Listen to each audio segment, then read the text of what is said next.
Welcome back to another episode of KKaimo Talks, where I, Kaimo, bring in a special guest every episode and, just have a chill conversation with them. So last episode, we brought in Kathy, a Facebook content creator from NAOS Esports as well, and, just asked her some stuff.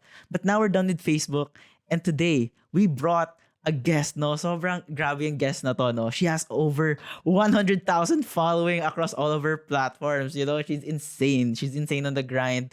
And she doesn't need an introduction, but still deserves one just the same. KrisRey! Hello! Hi! So, Chris, can you introduce yourself, briefly to the camera in case hindi pa nakakilala sa'yo for some reason? I'm KrisRey. I'm a Twitch streamer. I mainly stream Valorant or other FPS games. And aside from that, I also love making my own songs and music. And yeah. Alright, so una sa lahat, no, thank you KrisRey for for coming in today and agreeing to be part of this talk show na we have. Shout out to NAOS Esports. Thank you again for letting me have this. Okay, thanks for having me. Pero we all know na you're a streamer, you're one of the biggest in the country. So I would just like to ask, kasi I honestly don't know this. Why and how did you start streaming? That's like, why did you start and how did you start? It was back in 2018. I was playing a lot of Fortnite during my free time. And I was borrowing my brother's PC and he was at work all the time and no one was using it, so I used it. And then at first my brother was like, you should try streaming. And I was like, no, I can't do that. I'm too shy for that. And then he encouraged me. He bought me like stream gear. He bought me like another monitor and another better mic and like a webcam.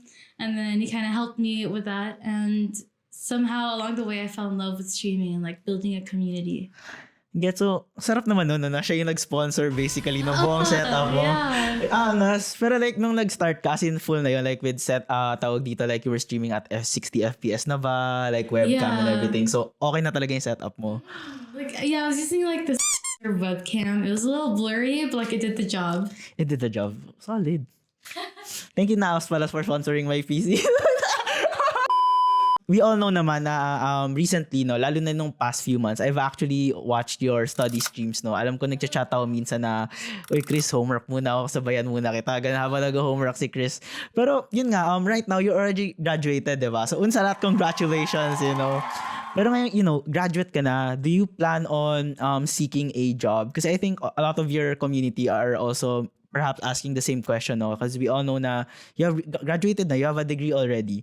So, do you plan to actually pursue streaming full-time right now, or are you seeking a job in the future? Right now, I'm full-time streaming, but I also do want to get a job that falls under like the same industry, gaming industry, or anything related to like computer or like techwear stuff. I want to go into like marketing and use my degree, but I'm very passionate about streaming and I love it, and it's just something that I really enjoy doing. But I also don't want to put the pressure of making my passion into something that could stress me out if, for example, the money isn't stable or like it just like my content doesn't follow the algorithm anymore. So it's nice to have a backup plan, but at the same time, even if I do full-time work, I would still part-time stream because I love streaming so much. So if ever na magkaroon ka ng job, we will still expect you, baby playing some Valorant from on the side sa Twitch. I see. Fair. Pero yun nga, if ever na, lalo na if you're gonna be full-time streaming, no? Sa halimbawa, bigla ka lang, may bigla na-set na rule na you could only stream one game for your entire life. What would that game be? Like, would it be Valorant? Will you be able to manage Valorant? Like, what would that game be? For my entire life? Yeah, like maybe one. Minecraft. Fair, no? Chill lang. Yeah, you can change the mods. You can play different kind of games. Bed Wars, survival. Yeah, I don't think I'd get bored. Ano ka lang? Isang all the time.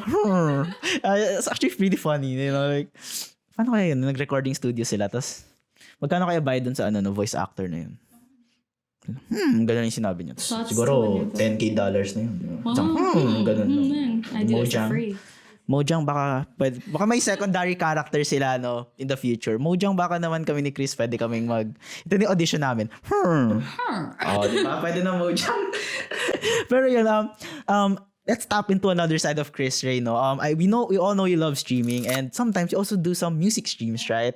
So, curious lang din ako, when did your love for music begin? Like, did it start when you were young pa? Oh yeah, for sure. When I was little, I would always be singing nursery songs or like Christmas songs. There was like a video of me that was like 4 singing like this Christmas song on the bed for my mom and dad.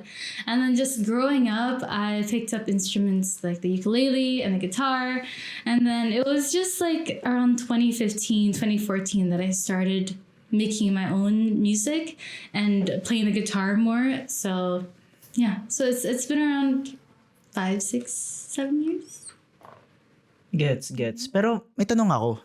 May chance ba kaming makita yung video na yon nung 4-year-old ka na nasa kama ka? I would have to find it. But it's somewhere there. If I find it, I'll link it to you. Guys, $10 for access. You're welcome. Pero gets naman. Pero ito I think ito rin tiyatanong na marami sa community, myself included. You know, I know I actually talked about, tawag dito, me and Aljud, we talked about this briefly then, no? And you were wondering then, like, kailan ka ba magkakaroon ng album? Pwede mo bang pag-usapan? Kung hindi, okay lang. Pero Yeah, we could talk about it. I have a lot of drafts actually, and I've been talking to my producer. Like we're already working on one song, and it's almost done. I just need to record more vocals, and then it's good to go. But I do want to release an album. It's like on my bucket list, and I was hoping to release one by this year, but I feel like it's gonna be delayed until maybe like beginning of 2023. I think I just had to find like the right time and headspace to just generate a lot of music. Because sometimes I get like burned out, and then I get a writer's block, and then I get too busy, and then my brain can't really think of a song. Yes. So hopefully soon. Pero kung may kailangan ka ng harmony, andito ako Gusto ko there's ka lang something, mapakita. Di ba? Like, Oh, yeah. Di ba? Pwede pang outro mo. Kung tapos ka na kumanta sa chorus, ako yung, yeah. Or kung gusto mo ng verse, rap, like, yo, andito na si Chris. Mahilig siya mang chismis. Bar. KrisRey featuring KKaimo. Future. I'll tell my producer. Sige. Pero yun nga, alam natin na yung usually genre mo when you make music, usually acoustic lang, chill lang. May chance ba kami makakita ng baka some R&B? Yeah, that's actually what I'm trying to work on the new album is R&B and like more of something that is more my vibe because past songs have just been like very mellow acoustics or just either very like loud and a lot of guitars. So I want to use more of like Ariana Grande, like and like R&B stuff to it. Yeah. KrisRey. Ganun. KKaimo, everybody. Yeah, Vandal Phantom. Ay, sorry. Vandal Phantom? Vandal Phantom. May song ka bang dedicated to Valorant? Wala pa naman. No, I don't think so. Shooting their heads. 1v3 clutch. Wala pang ganun. Wala pa. It's Coming an soon. idea though. Baka Riot, di ba? Baka kung may, di ba, mali mo ikaw yung singer sa Next Champions, di ba? 2023. KrisRey. Di ba? Pwede. No.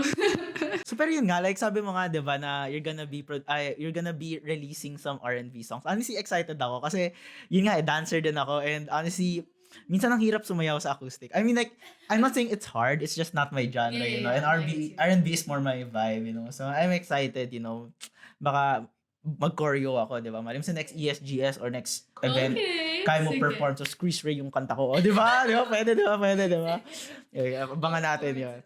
Pero ayun, that's the end of all our open-ended questions, no? So, ngayon, we're gonna move on to, Janelle coined this term, by the way, KKaimo. Woo! What does that mean? So basically, it's just fast talk, you know, like, fast talk. So I'm gonna give you 2 options and you're gonna pick one, you know, and ready ka na ba? Are you ready? Yeah. Okay, KKaimo starts now. Vandal or Phantom? Vandal. Twitch or Spotify? Spotify. Okay, guys. Handa na kayo, guys. I'm gonna lose our partnership. Gaming or singing? Gaming. A-site or B-site? A-site. For what? For what map? Wala, general lang. A-site.